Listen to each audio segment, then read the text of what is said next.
cold, they have a small spice box which has 5 to 6 spices. Okay, it will have chili powder, it will have turmeric powder, it will have coriander powder, it will have whole cumin seeds, it will have roasted cumin powder, it will have salt, and it will have a small bowl of mixed spices like green cardamom, bit of a cinnamon, bit of a bay leaf, and a black pepper and a clove. Nothing fancy it's gonna be. Like every household will have that. You go to north, that spice box will change slightly. They will have more mustard seeds in it. They will have curry leaves in it. We will not have those in here. So that's how things changes. Oil wise, different fats used in different regions of India. Okay, if you're in south, they'll be using more coconut oil and a clarified butter. Okay, you go to north, they'll be having more mustard oil, more desi ghee, which is clarified butter, and a sunflower oil or a vegetable oil. Okay, you go to Calcutta, they will use more mustard oil. They will also use coconut. They will also use yogurt as well. Sourness also differs, like lemon in north and tamarind in south, vinegars in west. East will be more mustard. That's how they do it. They ferment their mustards to make it sour.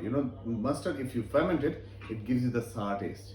It will never give you the bitter taste. If it's not done properly, then it will be bitter. So when you have those spices, you can cook wonderful, wonderful meals from there if you have a little bit of understanding how the spices works, right? Suppose we are making, how should I say, a simple dish like what people understand, tadka dal, okay? Yellow dal. For yellow dal, you only need 2-3 spices, not more than that. Okay, you need onions, you need garlic, you need tomatoes. That's separate, fresh.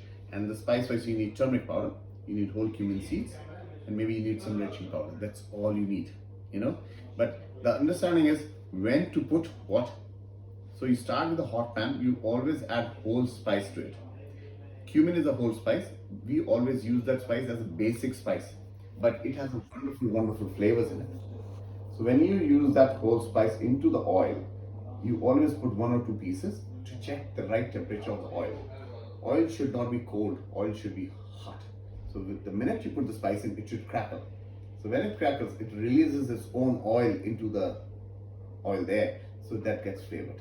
And then you add your onions, tomatoes, whatever, but you saute them, you cook them. You need a bit of understanding of cooking. It's not a rocket science. You just need a bit of understanding. That's all you need. Like if you're putting a turmeric, you'll never put a tablespoon of turmeric. You always put half a teaspoon or a teaspoon of a turmeric, and you cook it well. Cook it well means don't burn it and don't undercook it. If you undercook it, it will give you raw taste. If you overcook it, it will give you bitter taste. It will go brown, it will go black. So never put turmeric into a hot oil. Never. It will burn like that.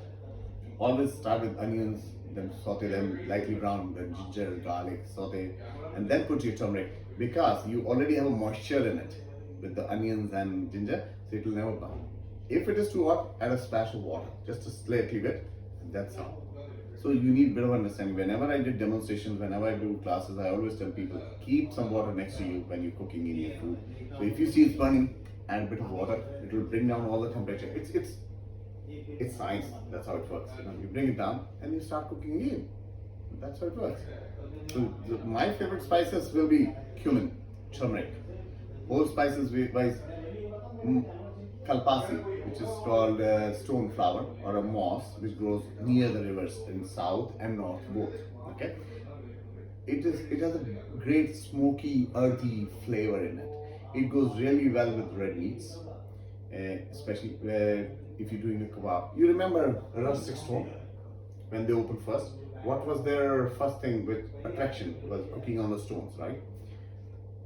We've been doing that maybe 70 years or 100 years ago. We're doing this. There's a kebab which is called patthar ke kebab. Patthar means stone, kebab is which is meat, right? So that kebab has to be marinated into that stone moss, which is called patthar ke phool or kalpasi.